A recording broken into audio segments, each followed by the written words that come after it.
Kanjuruhan adalah sebuah kerajaan bercorak Hindu di Jawa Timur, yang pusatnya berada di dekat kota Malang sekarang. Kanjuruhan diduga telah berdiri pada abad ke-8 Masehi, masih satu zaman dengan kerajaan Taruma di sekitar Bekasi dan Bogor sekarang. Bukti tertulis mengenai kerajaan ini adalah Prasasti Dinoyo. Rajanya yang terkenal adalah Gajayana. Peninggalan lainnya adalah Candi Badut dan Candi Karang Besuki.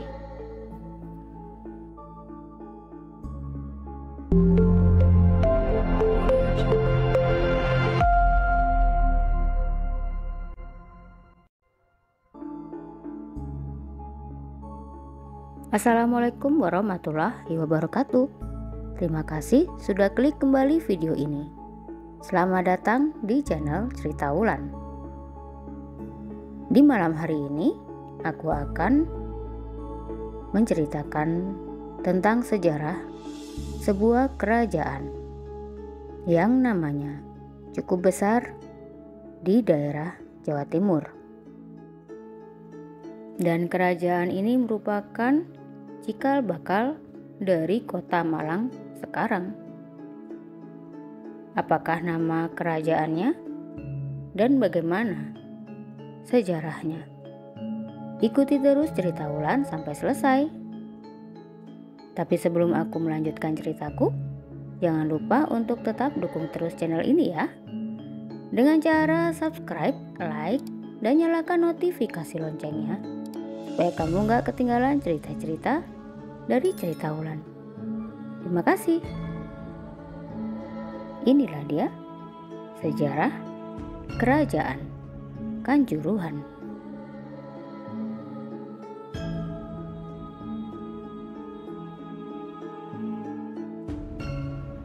Ketika Pulau Jawa diperintah oleh raja-raja yang tersebar di daerah-daerah, seperti Raja Purnawarman yang memerintah di Kerajaan Tarumanegara, Maharani Sima yang memerintah di Kerajaan Kalingga atau yang disebut sebagai Kerajaan Holling,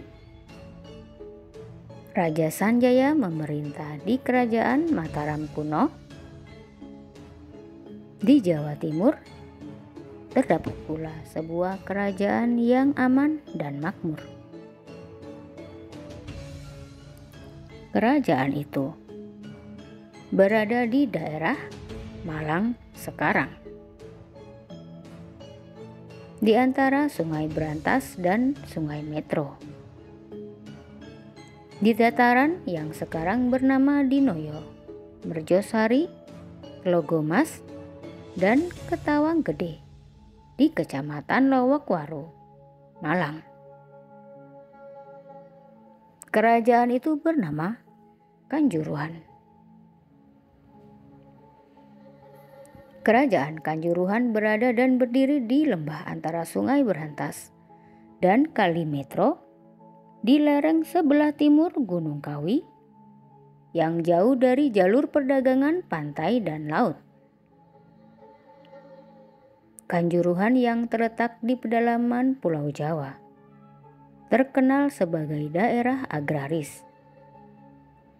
Dan di daerah agraris semacam itulah muncul pusat-pusat aktivitas kelompok masyarakat yang berkembang menjadi pusat pemerintahan.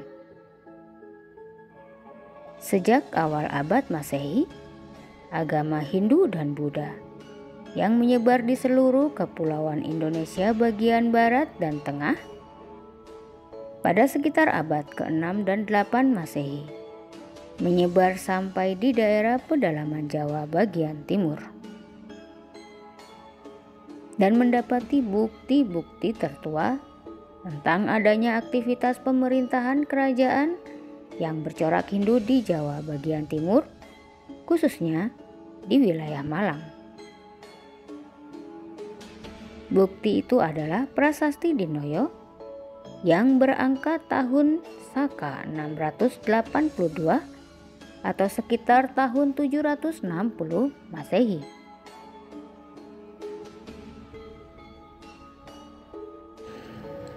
Sejarah berdirinya Kerajaan Kanjuruhan.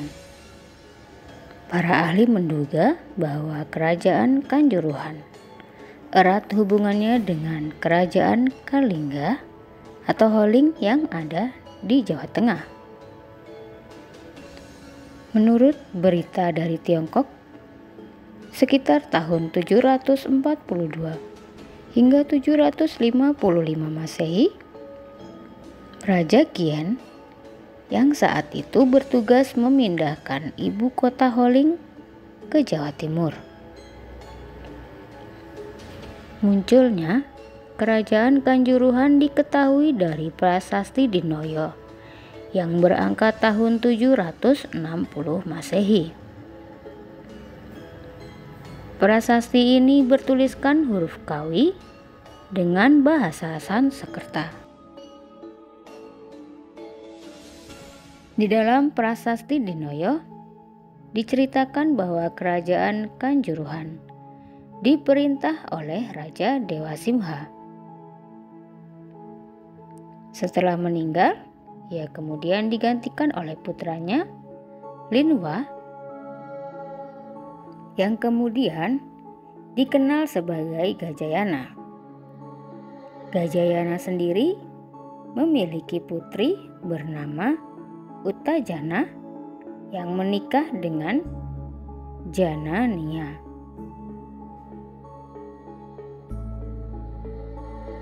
Dari prasasti Dinoyo diketahui bahwa Raja Gajayana yang beragama Siwa memerintah dengan adil dan dicintai rakyatnya.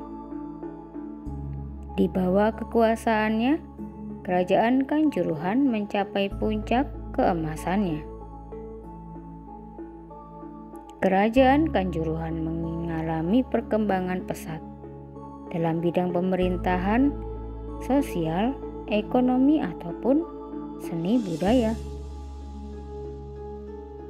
Masih berdasarkan prasasti Dinoyo, disebutkan bahwa Raja Dewasimha yang memerintah keraton yang amat besar disucikan oleh api Sang Siwa. Gajayana yang bernama lahir sebagai Liswa, kemudian ketika diangkat menjadi raja, kemudian bergelar Gajayana Lingga Jagatnata. Para pembesar negeri dan segenap rakyat pada masa pemerintahan Raja Gajayana bersama-sama mengembangkan Kerajaan Kanjuruhan, baik di dalam bidang pemerintahan, sosial, ekonomi maupun seni budaya. Raja Gajayana juga membuat tempat suci pemujaan yang sangat bagus guna memuliakan Resi Agastya.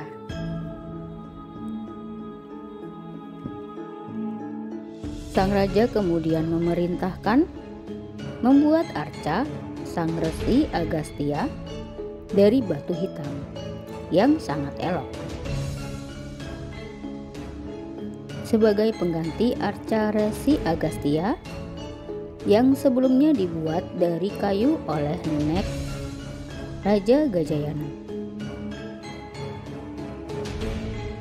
Di bawah pemerintahan Raja Gajayana, rakyat merasa aman dan terlindungi. Kekuasaan kerajaan meliputi daerah lereng timur dan barat Gunung Kawi, ke utara hingga pesisir Laut Jawa. Keamanan negeri terjamin. Tidak ada peperangan. Jarang terjadi pencurian dan perampokan karena raja selalu bertindak tegas sesuai dengan hukum yang berlaku. Dengan demikian, rakyat hidup aman, tentram, dan terhindar dari malapetaka. Putri dari Raja Gajayana yang bernama Utajana, seorang putri pewaris tahta kerajaan Kanjuruhan. Ketika dewasa, ia dijodohkan dengan seorang pangeran dari Paradeh bernama Pangeran Janania.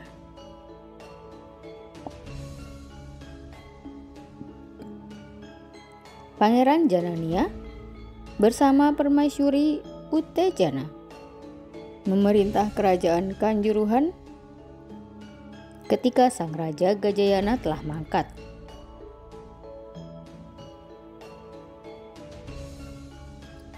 Seperti para leluhurnya, mereka berdua memerintah dengan penuh keadilan. Rakyat Kanjuruhan sangat mencintai raja dan permaisurinya. Demikianlah secara turun-temurun kerajaan Kanjuruhan diperintah oleh raja-raja keturunan Raja Dewa Singha.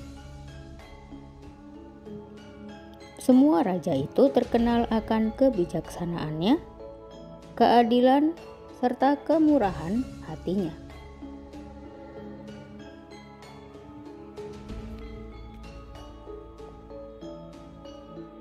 Menjadi kerajaan bawahan Medang.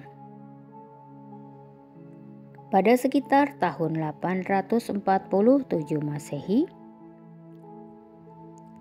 kerajaan Mataram kuno atau Medang di Jawa Tengah yang diperintah oleh Sri Maharaja Rakai Pikatan Dyah Saladu yang terkenal adil dan bijaksana. Di bawah pemerintahannya, kerajaan Mataram berkembang pesat. Ia juga disegani oleh raja-raja lain di seluruh Pulau Jawa.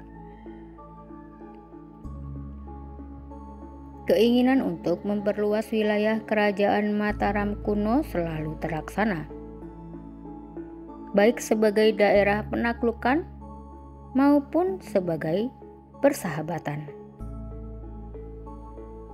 Kerajaan Mataram kuno terkenal di seluruh Nusantara, bahkan sampai ke mancanegara. Wilayahnya luas, kekuasaannya besar, tentaranya kuat, dan penduduknya sangat banyak. Perluasan kerajaan Mataram kuno itu termasuk ke Pulau Jawa bagian timur di wilayah Kanjuruhan. Tidak ada bukti atau tanda bahwa terjadi penaklukan dengan cara peperangan antara kerajaan Mataram kuno dengan kerajaan Kanjuruhan. Ketika kerajaan Mataram kuno diperintah oleh Sri Maharaja Rakai Watukura Dyah Balitung,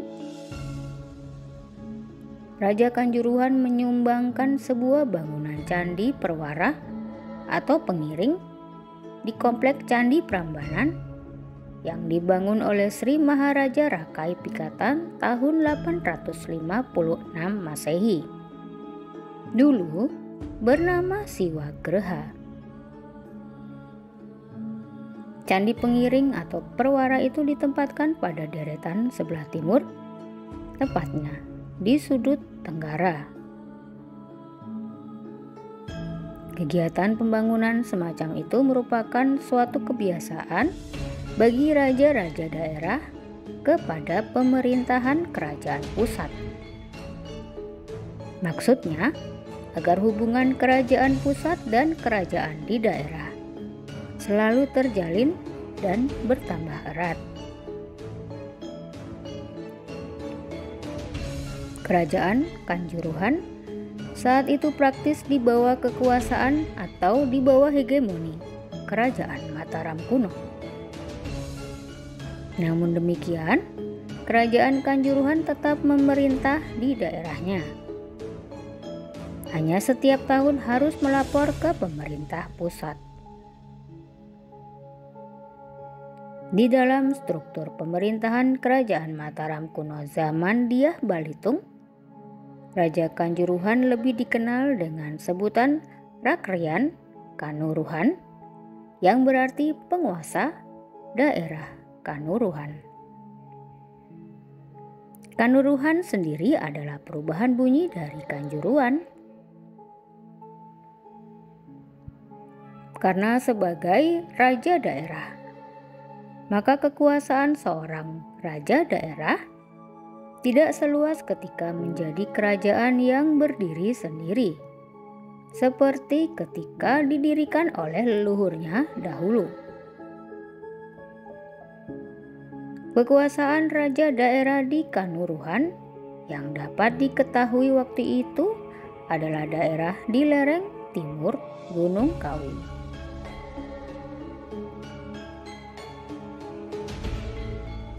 Kekuasaan Rakrian Kanuruhan. Daerah kekuasaan Rakrian Kanuruhan meliputi Watak Kanuruhan. Watak adalah suatu wilayah yang luas yang membawahi berpuluh-puluh wanua atau desa. Jadi kemungkinan daerah Watak itu dapat ditentukan hampir sama atau setingkat dengan kabupaten saat ini.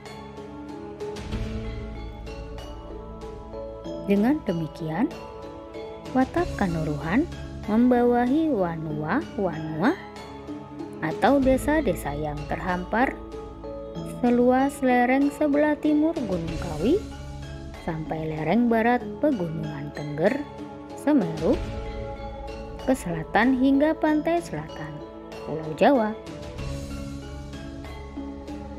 Menurut sumber tertulis berupa prasasti yang ditemukan di sekitar Malang, nama-nama desa atau wanua yang berada di wilayah atau Watak Kanuruhan adalah sebagai berikut. Yang pertama, daerah Balingawan, sekarang bernama Desa Mangliawan, Kecamatan Pakis. Kedua, daerah Turian, sekarang bernama Desa Turen, Kecamatan Turen. Yang keempat, daerah Tugaran, sekarang Dukuh Tegaron, Kelurahan Esan Puro. Yang keempat, daerah Kabalon, sekarang bernama Dukuh Kabalon, Cemara Kandang. Yang kelima, daerah Panawijan, sekarang bernama Kelurahan Palowijen, Kecamatan Blimbing. Yang keenam, daerah Bunulrejo, yang dulu bukan bernama Desa Bunulrejo pada zaman Kerajaan Kanuruhan. Dan yang ketujuh, daerah-daerah di sekitar Malang Barat seperti Wurandungan, sekarang Dukuh Kelandungan, Landung Sari, Karuman, Merjosari, Dinoyo, Ketawang Gede, yang di dalam beberapa prasasti disebut-sebut sebagai daerah tempat gugusan kahyangan atau bangunan candi di dalam Watak Kanuruhan. Jadi, wilayah kekuasaan Rakrian Kanuruhan dapat dikatakan mulai daerah Landung Sari bagian barat, Palowijen di sisi utara, Pakis di sisi timur, dan Turen di sisi selatan. Namun istimewanya, selain berkuasa di daerahnya sendiri, pejabat Rakrian Kanuruhan ini juga menduduki jabatan penting dalam pemerintahan Kerajaan Mataram kuno sejak zaman Raja Balitung, yaitu sebagai pejabat yang mengurusi urusan administrasi kerajaan. Begitulah sekilas tentang jabatan Rakrian Kanuruhan yang memiliki keistimewaan dapat berperan di dalam struktur pemerintahan kerajaan pusat yang tidak pernah dilakukan oleh pejabat atau Rakrian yang lainnya. Dalam sejarah kerajaan Mataram kuno sampai dengan zaman kerajaan Majapahit. Peninggalan atau bukti-bukti sejarah dari keberadaan kerajaan Kanjuruhan. Yang pertama adalah Prasasti Dinoyo. Prasasti Dinoyo berangka tahun 682 Saka atau 760 Masehi yang ditulis dengan huruf Kawi dan bahasa Sanskerta.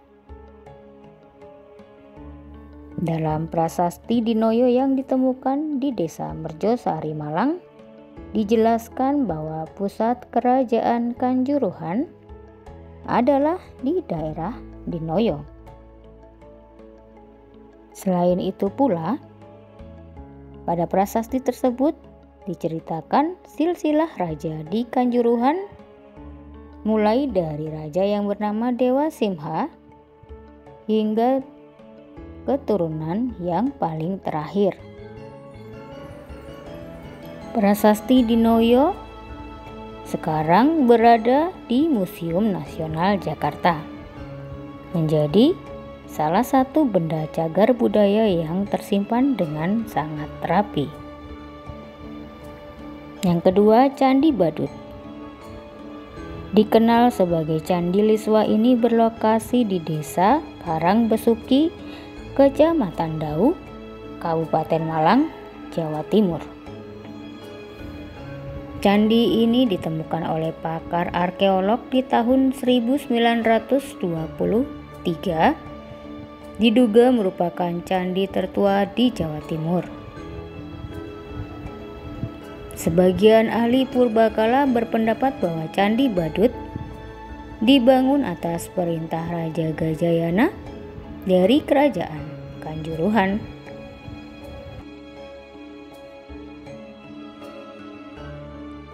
Ciri khas yang membedakan Candi Badut dari candi-candi lain di Jawa Timur adalah pahatan kalamakara yang menghiasi ambang pintu yang dibuat tanpa rahang ke bawah. Penanda ini mirip dengan yang kerap didapati pada ambang pintu candi-candi di Jawa Tengah.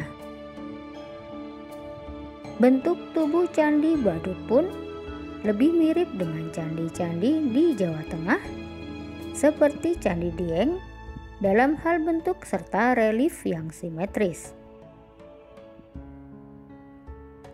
Selain itu, Candi Badut diyakini sebagai Candi Siwa. Walaupun sampai saat ini belum ditemukan arca Agastya di dalamnya. Yang ketiga, Candi Karangbesuki. Candi Karangbesuki dikenal juga sebagai Candi Gasek karena lokasinya di Dusun Gasek, Desa Karangbesuki, Kecamatan Sukun, Kabupaten Malang, Jawa Timur. Bentuk Candi Karangbesuki yang sudah tidak utuh dan hanya meninggalkan alas dan pondasinya saja menyebabkan candi ini dikenal juga sebagai Candi Wurung, atau dalam bahasa Jawa yang berarti candi yang belum jadi.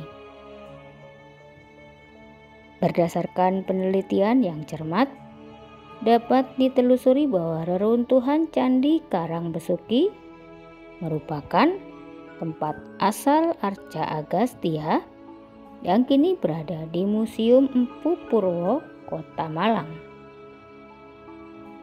Arca Agastya dikenal sebagai arca mandala dari candi bercorak Hindu yang ditempatkan di relung luar dinding sisi selatan. Demikian tadi cerita singkatku tentang sejarah Kerajaan Kanjuruhan. Semoga bisa menambah wawasan baru untuk kita semua tentang keberadaan kerajaan-kerajaan yang masyhur di masa lampau, sehingga kita semua bisa mengingat sejarah dari keberadaan negeri ini. Terima kasih sudah menyimak semua ceritaku dari awal hingga akhir. Sampai jumpa di cerita Wulan selanjutnya. Wassalamualaikum warahmatullahi wabarakatuh.